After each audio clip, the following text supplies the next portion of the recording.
ഇപ്പൊ ആലപ്പുഴ പാർലമെന്റ് മണ്ഡലത്തിൽ സംഭവിച്ചിട്ടുള്ളത്, ആലപ്പുഴ പാർലമെന്റ് മണ്ഡലം ഭാരതീയ ജനതാ പാർട്ടി വിജയിക്കുമെന്നുള്ള IBയുടെ റിപ്പോർട്ട് വന്നതായിട്ടാണ് എനിക്ക് മനസ്സിലാക്കാൻ സാധിച്ചിട്ടുള്ളത്. അത് മാർക്സിസ്റ്റ് പാർട്ടിയുടെയും കോൺഗ്രസിന്റെയും നേതാക്കന്മാർക്ക് കേരളത്തിൽ പിണറായി വിജയൻ ത്രൂ മനസ്സിലായിട്ടുണ്ടാകും എന്ന് ഞാൻ കരുതുന്നു. അതുകൂടാതെ എല്ലാ പാർലമെന്റ് മണ്ഡലങ്ങളിലും തെരഞ്ഞെടുപ്പ് സമയത്ത് മാർക്സിസ്റ്റ് പാർട്ടി എടുക്കുന്ന ഒരു സർവേ റിപ്പോർട്ടുണ്ട്.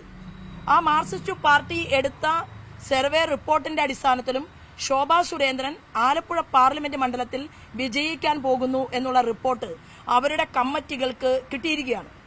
അതിനെ തുടർന്ന് എങ്ങനെയെങ്കിലും ശോഭാ സുരേന്ദ്രനെതിരെ ഒരു അഴിമതി ആരോപണം അല്ലെങ്കിൽ എന്തെങ്കിലും ഒരു ആരോപണം ഉന്നയിച്ച് അത് ആളുകൾക്കിടയിലേക്ക് എത്തിക്കാൻ പറ്റുമോ എന്നുള്ള ഭഗീരഥ പ്രയത്നത്തിന്റെ ഭാഗമായിട്ടാണ് പേര് പോലും ദല്ലാൽ എന്ന് കേരളം ചാർത്തിക്കൊടുത്തിട്ടുള്ള ഒരാൾ ഒരു പത്രസമ്മേളനം നടത്തിയിട്ട് ശോഭാ സുരേന്ദ്രന് ഞാൻ പൈസ കൊടുത്തിട്ടുണ്ട് എന്നുള്ള ഒരു പത്രസമ്മേളനം, അതൊരു നിഴലിൽ, സംശയത്തിന്റെ നിഴലിൽ നിർത്തിക്കൊണ്ട് ആ പത്രസമ്മേളനം നടത്തിയിരിക്കുകയാണ്.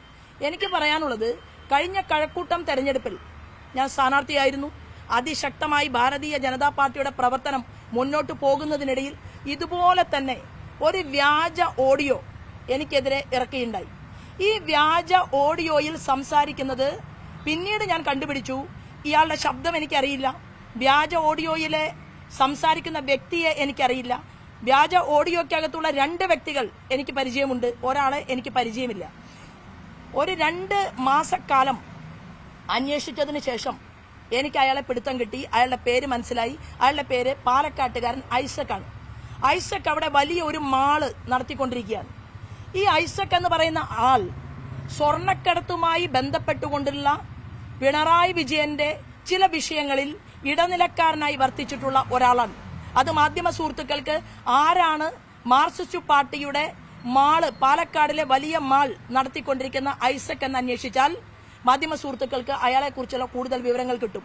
അപ്പൊ എന്നെ നേരിട്ട് ഒരിക്കൽ പോലും കാണാത്ത ഐസക് ഒരു സ്ഥലത്തിരുന്ന് സംസാരിക്കുന്നു. ആ സംസാരിക്കുന്ന കാര്യങ്ങൾ ഞാൻ വേറെ ആരോടോ സംസാരിക്കുന്നതിനെ ചേർത്ത് വെച്ചുകൊണ്ട് ധാരാളം അതിൽ ഓഡിയോ മിക്സ് ചെയ്തുകൊണ്ട് ഒരു ഓഡിയോ പുറത്തിറക്കിയിട്ടുണ്ടായി. ആ ഓഡിയോ കഴക്കൂട്ടം തെരഞ്ഞെടുപ്പിലാണ് വന്നത്. കഴക്കൂട്ടം തെരഞ്ഞെടുപ്പിൽ വന്ന ഈ ഓഡിയോ പല വീടുകളിലേക്കും എത്തിച്ചുകൊണ്ട് ശോഭാ സുരേന്ദ്രൻ എന്ന് പറയുന്ന സ്ഥാനാർത്ഥിയായ സ്ത്രീയെ വ്യക്തിഹത്യ നടത്തുന്ന ഒരു സാഹചര്യമുണ്ടായി. അത് കഴിഞ്ഞ് ആ ഓഡിയോ സംപ്രേഷണം ചെയ്ത ഓൺലൈൻ ചാനൽ എന്ന് പറയുന്നത് ക്രൈം നന്ദകുമാറിന്റെ ചാനലാണ്. ആ ക്രൈമിലാണ് ഈ ഓഡിയോ 2, 3, 4 തവണ വാർത്ത വരികയുണ്ടായി. ഇതിനെ തുടർന്ന് ആ ഓഡിയോ വന്നതിനെതിരായി ഞാൻ കോടതിയിൽ പോയി. ദേശീയ വനിതാ കമ്മീഷൻ ചെയർപേഴ്സണ് ഞാൻ പരാതി കൊടുത്തു. അന്വേഷണം നടന്നുകൊണ്ടിരിക്കുന്നതിനിടയിൽ എനിക്ക് നേരിട്ട് ക്രൈം നന്ദകുമാറിനെ ഒന്ന് കാണണം എന്ന് തോന്നി. ക്രൈം നന്ദകുമാർ ആ വാർത്തയിൽ പറഞ്ഞത്, ശോഭാ സുരേന്ദ്രൻ എത്രയോ സ്വർണ്ണാഭരണങ്ങൾ കവർന്നെടുത്തിട്ടുള്ള ഒരാളാണ്. എങ്ങനെയാണ് സ്വർണ്ണാഭരണങ്ങൾ എടുത്തത്? അത് ലോക്കറിൽ ആരോ വെച്ച സ്വർണം ശോഭാ സുരേന്ദ്രൻ എടുത്തിരിക്കുന്നു. 1.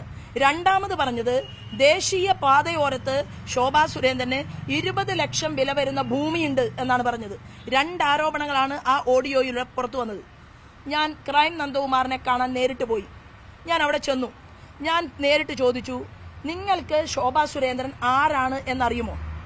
എനിക്ക് എത്രമാത്രം സ്വത്ത് ഉണ്ട് എന്ന് നിങ്ങൾക്കറിയുമോ? നിങ്ങൾ ഈ കാണിച്ചുകൊണ്ട് വാർത്ത ചെയ്തിട്ടുള്ള ആധാരത്തിലെ ഭൂമി ശോഭാ സുരേന്ദ്രൻ ഉണ്ടെങ്കിൽ ക്രൈം നന്ദകുമാറിന്റെ നേതൃത്വത്തിൽ അതൊന്ന് വിൽപ്പന നടത്തി തരണം. എനിക്ക് 20 ലക്ഷം വേണ്ട, 1 സെന്റിന് 20 ലക്ഷം വിലയുള്ള ഭൂമിയുണ്ട് എന്നാണ് പറഞ്ഞത്. ഞാൻ പറഞ്ഞു, ആ ഭൂമിയുടെ ആധാരം നിങ്ങളുടെ കയ്യിലുണ്ടല്ലോ, നിങ്ങൾ അതൊന്ന് വിൽപ്പന നടത്തിയിട്ട് എനിക്കൊരു 5 ലക്ഷം വെച്ച് 1 സെന്റിന് തന്നാൽ മതി. എന്താണ്, 1 ഏക്കർ സ്ഥലം എനിക്കുണ്ട്, നാഷണൽ ഹൈവേയിലാണ് എന്നാണ് പറയുന്നത്. ആ ഭൂമിക്ക് 20 ലക്ഷം രൂപയുണ്ട് എന്ന് പറയുന്നു. അപ്പൊ ഞാൻ കാണാത്ത മറിയച്ചേടത്തിയുടെ ഭൂമിയെക്കുറിച്ച് മാർക്സിസ്റ്റുകാരൻ പ്രചരിപ്പിച്ചതുപോലെ ശോഭാ സുരേന്ദ്രൻ കാണാത്ത ശോഭാ സുരേന്ദ്രന്റെ ഭൂമിക്ക് ആരോ വിലയിട്ടുകൊണ്ട് മാധ്യമത്തിൽ ഓൺലൈൻ ചാനലിൽ വാർത്ത വന്നു.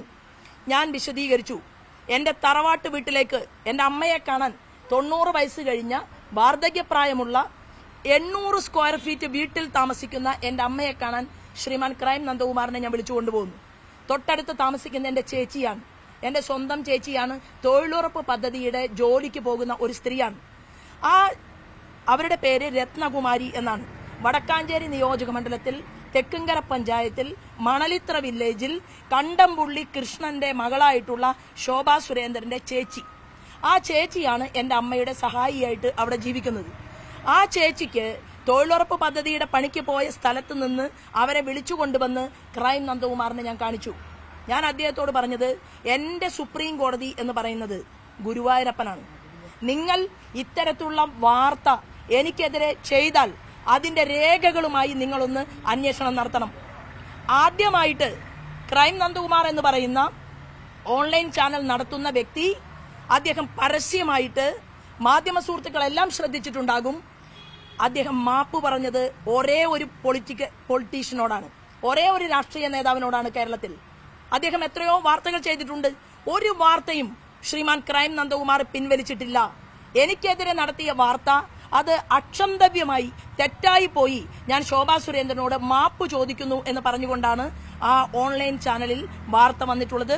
അത് ഈ തെരഞ്ഞെടുപ്പിനിടയിൽ നിങ്ങളൊക്കെ കണ്ടിട്ടുണ്ടാകും എന്ന് ഞാൻ കരുതുന്നു. അതിന്റെ കാരണം കൂടി ഞാൻ പറയാം.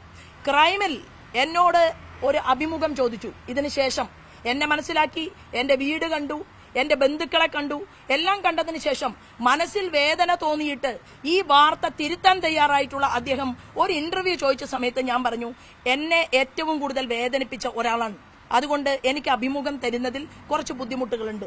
എന്നാൽ ഈ തെരഞ്ഞെടുപ്പിൽ പല ഓൺലൈൻ ചാനലുകൾക്കും ഞാൻ അഭിമുഖം കൊടുത്തു. അത് കഴിഞ്ഞതിനു ശേഷം അദ്ദേഹം പറഞ്ഞു, എനിക്ക് ശോഭാ സുരേന്ദ്രനോട് ഞാൻ ചെയ്ത ഈ തെറ്റിന്റെ പേരിൽ എനിക്കൊരു മാപ്പപേക്ഷ നടത്തണം, അത് പരസ്യമായിട്ട് നടത്തണം എന്ന് പറഞ്ഞ് അദ്ദേഹം തന്നെയാണ് ഈ തെരഞ്ഞെടുപ്പിൽ വന്ന് അത്തരത്തിൽ ഒരു മാപ്പപേക്ഷ നടത്തിയത്. അപ്പോഴും ഈ ഓഡിയോ, ഇവിടെയൊക്കെ ഓഡിയോയ്ക്ക് മുഖം, നരേന്ദ്രമോദിജിയുടെ മുഖം താടിയുള്ളതായിരുന്നു, അത് താടി മാറ്റി ഒരു പുതിയ ഫോട്ടോയാക്കി എന്ന് മാത്രമേ ഉള്ളൂ. ഓഡിയോ അതുപോലെ തന്നെ കറങ്ങി നടക്കുന്നുണ്ട്. ഇതിന്റെ പിറകിൽ പ്രവർത്തിക്കുന്നത്, ഈ ഓഡിയോയുടെ പിറകിൽ പ്രവർത്തിച്ചത് നമ്മുടെ ഇവിടുത്തെ MP-യും സലാം MLA-യും രണ്ടുപേരും ചേർന്നിട്ടാണ്. അതിന് വേറെ കാരണമുണ്ട്. അതിന്റെ കാരണം എന്ന് പറയുന്നത്, മലപ്പുറത്തുള്ള ഭീകരവാദ സംഘടനകൾക്ക് വളരെ വേരോട്ടമുള്ള ഒരു സ്ഥലമാണ് ആലപ്പുഴ പാർലമെന്റ് മണ്ഡലം. ആ വേരോട്ടത്തെക്കുറിച്ച് വിവിധ പ്രദേശങ്ങളിൽ ഞാൻ നടത്തിയിട്ടുള്ള പത്രസമ്മേളനങ്ങളും ഞാൻ സലാമിനെതിരെ നടത്തിയിട്ടുള്ള പ്രസംഗങ്ങളും അത് സലാമിന് ഒരു ഇരയായി എന്നെ കയ്യിൽ കിട്ടിയപ്പോൾ ആലപ്പുഴ പാർലമെന്റ് മണ്ഡലത്തിൽ അത് വിനിയോഗിക്കുന്നു എന്ന് മാത്രമേ ഉള്ളൂ. അതവിടെ നിൽക്കട്ടെ.